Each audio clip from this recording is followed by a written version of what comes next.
Really, Grabe! this is so impressive.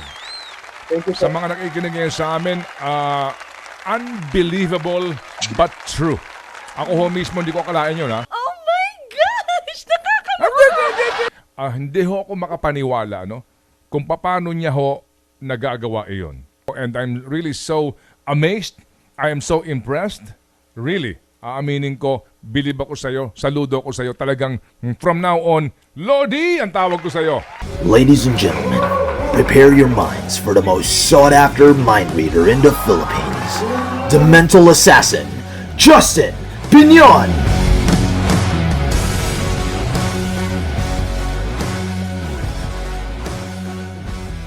What's up? Good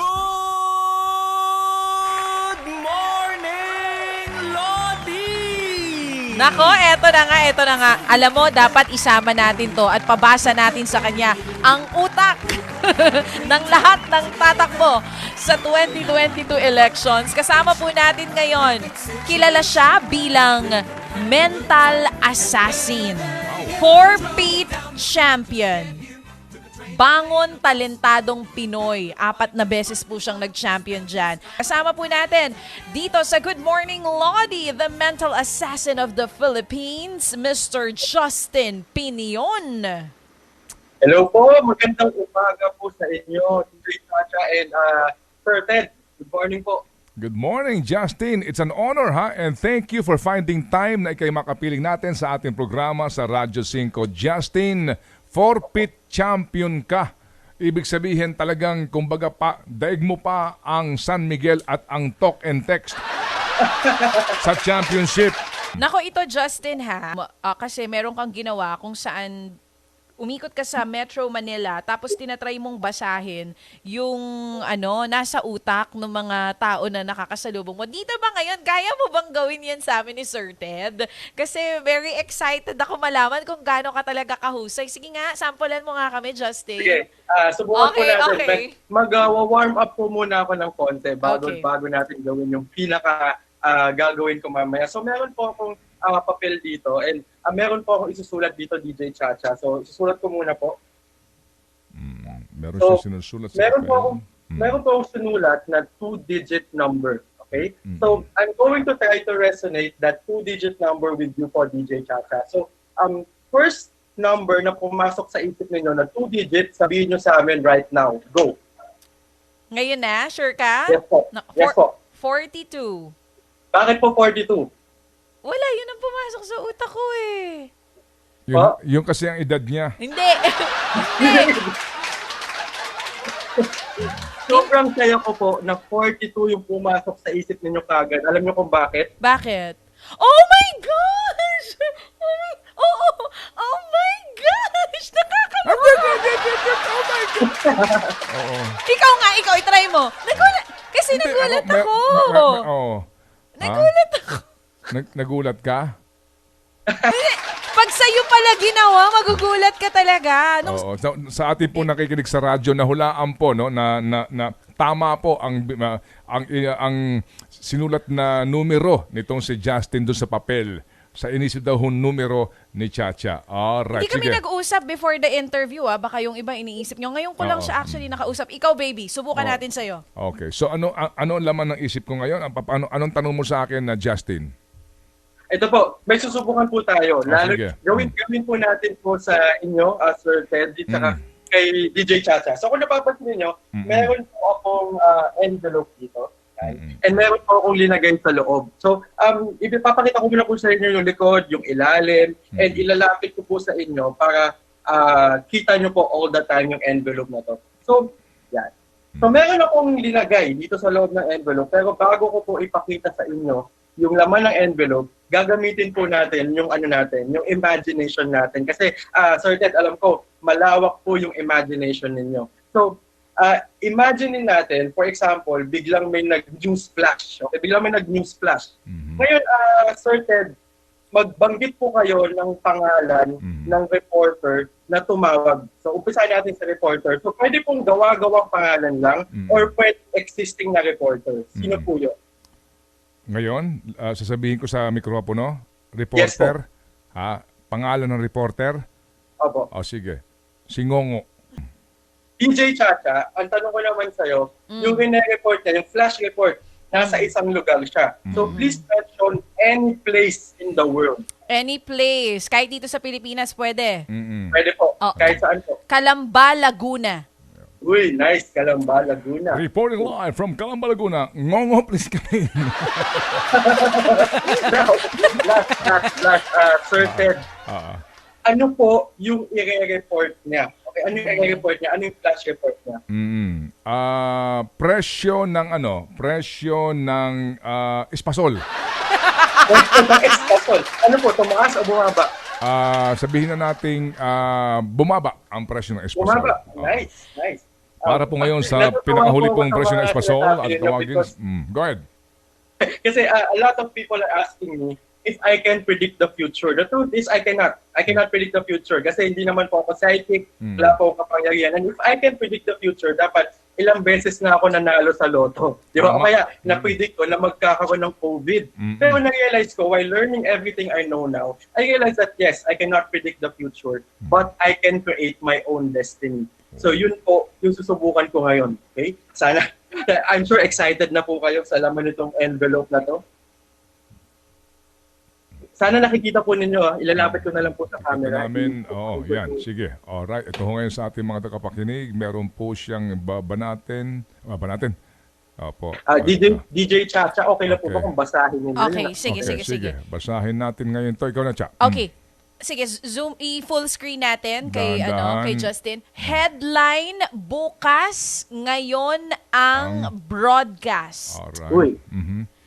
By Ngongo. Ngongo de la Paz. Oh my gosh. Kalamba. Espasol sa Laguna. Wow, baksak presyo. Grabe! Talaga naman, Nakakapanindig balahibo.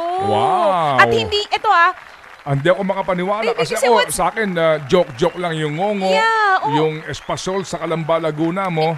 you know what's alarming? Hindi niya inaalis. Ba't ka naaalarma? Hindi kasi, hindi niya inaalis yung kamay niya sa harap mismo ng screen natin. So, hindi niya to pinalitan ng ano tawag doon? Ng envelope. Kasi nandun lang yung kamay niya sa, my God. Oo. So, paano mo ginagawa yan? Pero kung yan ay trade secret, I'll change the topic. Actually, pwede ko po sabihin kung paano ko po ginagawa. Pero bago ko po sabihin, hindi pa po ako tapos dito sa sinulat ko dahil... Dali muna, meron po saan akong galing yung sinulat De La Paz? pa. Ayan, teka. Random thoughts, kape at pandesal habang nanonood ng basketball number 42. Okay ha. Random. Nga, kape, pandesal si Ate Nora, basketball kanina sabi ko sa 4 feet, tapos number 42, sandali lang. Alam mo, ikaw ang dapat nasa billboard ni Master Hans. Anyway, sige, so Justin, yun lang alam niyo ako mismo sa mga nakikinig ngayon sa atin, hindi ho ako makapaniwala kung paano niya ho nagagawa iyon. Is this a gift? Can you buy it in Shoemart or sa Hermes? Saan ko pwedeng bilhin niyang ganyang uri ng galing at talento, Justin? Pinag-aralan ko po siya, Sir Ted. Bali, years of training, 17 years of training. Nag-aral po ako ng iba't ibang bagay like neuro-linguistic programming, body language reading, power of suggestion. Tulad po na ginawa ko po kanina, yung pag-resonate ko po sa inyo ng thoughts ko, I just use the power of suggestion po. Para yun po yung mga pumasok sa isip ninyo. At hindi po yun ganun kadali, lalo na ngayon dahil naka-video chat tayo at yung... hindi ko kayo masyado nakikita pero sinubukan ko po talaga and masaya ako na naging success. Really, this is so impressive. Thank you, Sa sir. mga nakikinig ngayon sa amin, unbelievable but true. Ako ho mismo, hindi ko akalain yun Ako naisip ko lang po, si Ngongo, paglaruan nga natin to. Opo, si Ngongo po yung sidekick ni, yung isa po sa mga alalay ni Janet De Leon, nung kapanahonan pa po ng sinaunang mga radio stations po at programa, naisip niya yon. Okay, ganito, kasi sa ibang mga, kung nanonood ka rin ng mga shows, even sa malalaki na hong mga palabas, no, mga entablado ho ng pandaigdigan, no, Las Vegas, no, even Paris, right? May mga ganyan din po mga gift. Again, Justin, hindi naman siguro sino lang at pwede mag-aral niyan. You know, Sinasabi ni Nanay Christy dito, wala ever sablay si Justin. At napatunayan niya yan ngayon. Sabi ni Nanay Christy. Hi po, Nanay Christy. Napatunayan niya yan ngayon dito sa show natin. Pero ito, para sa mga gustong maging na sumunod sa yapak mo bilang isang mentalist, no? Anong gusto mong ibigay na tip or advice dun sa mga nakikinig sa atin? Ngayon na medyo wala pa silang alam dyan, ano na dapat ang mga ginagawa-gawa nila sa ngayon? Alright, so kung gusto po ninyo maging mentalist, isa sa mga job natin as a mentalist is to observe people, intindihin sila kung paano mag-isip, and intindihin din natin yung sarili nating isip para lalo natin alamin kung paano yung decision making. So, isa sa mga una natin gawin is kilalanin mo muna yung sarili mo. Okay? Search yourself, read self-help books, read all the things that you need to read para mag-improve ka. Lalo na ngayon, pandemic, isa sa mga gift na meron tayo ngayong pandemic ay oras. So, Yes. gamitin natin yung oras natin sa tama self-improvement. Lalo na kung single ka.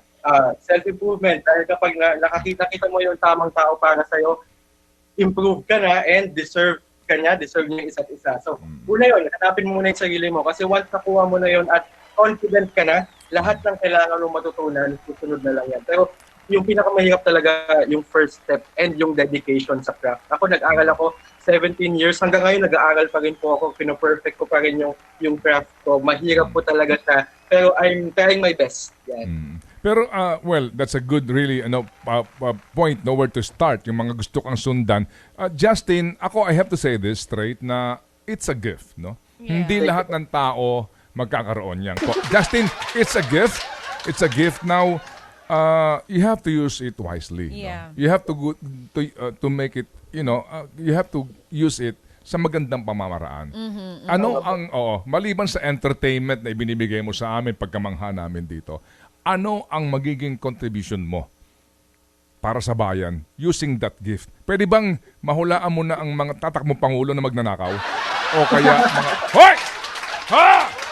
Actually, may nag-suggest nun. Alam mo, Justin, may nag-suggest nun. Sabi, kailangang i-hire ng taong bayan si Justin para lahat ng tatakbo ipapabasa natin kay Justin. May tama ka! Kung sila ba ay mangungurap o sila ba ay magsisilbi sa bayan. So, baka pwede natin pabalikin si Justin pag malapit na ang 2022 elections at babasahan niya ang lahat ng tatakbo. X-Files talaga ang tugtog natin. Tama. Isa sa pinaka-belief namin kasi ng wife ko, lalo na sa company namin, ay good intentions. Kasi imagine if you Amen. have this kind of abilities and Amen. you have bad intentions. Nako, Amen. imagine nyo kung saan mo pupunta, baka maging budol-budol ka, di ba? So we believe in good intentions. So before we teach people kung anong ginagawa ko, nako, tatagtagin ko muna ng good intentions yung isip niya. Dahil kapag pinasa ko yung skills ko, kunyari natuto ka ng persuasion, kailangan good intentions pa rin yung umiiral sa isip. Amen. Good intention. Definitely. Yung gift na yan, gamitin sa tamang pamamaraan. Justin, batiin mo mga fans mo ngayon, mga humahanga sa'yo, mga first time kang napanood. Ako, aminin ko, first time kitang nakaugnayan at, well, nalaman, itong talento mong ito. And I'm really so amazed. I am so impressed. Really. Aaminin ko, bilib ako sa'yo, saludo ko sa'yo. Talagang from now on, Lodi ang tawag ko sa'yo.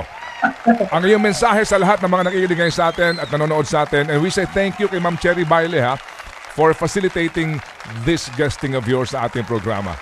Go ahead, Justin. Una-una po, gusto ko magpasalamat sa inyo po, DJ Chacha and Sir Ted, for having me here. Nag-enjoy po ako and isang karangalan po ang mag-perform po, lalo na po sa inyo.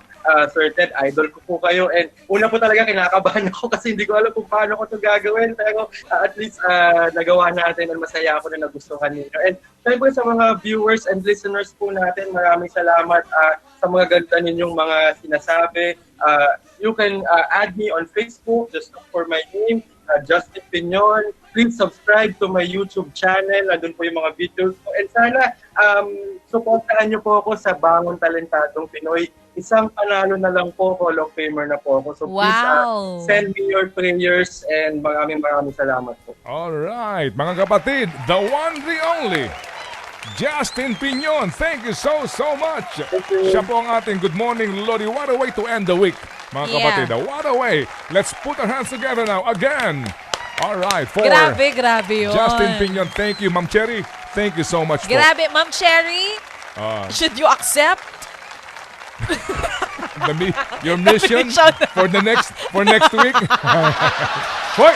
Pero Yung mga- grabe, sobrang grabe, Alam mo kung- nakakagulat, nakakapanindig balahibo. Kung hindi lang tayong mag-overtime na naman, gusto ko pa sana mag-tumesting ulit. Ako eh. din. Oh, gusto kong pahulaan ha. Okay, huhulaan ko lang no kung ano ang sa kanya, kung ano ang unang gagawin ni Chacha right after the program. Ay, Kasi ako alam ko na gagawin niya eh. ano yan? Ano yan? Kakain ka, di ba? Okay, very good. Gusto kong pahulaan. Very good, very good.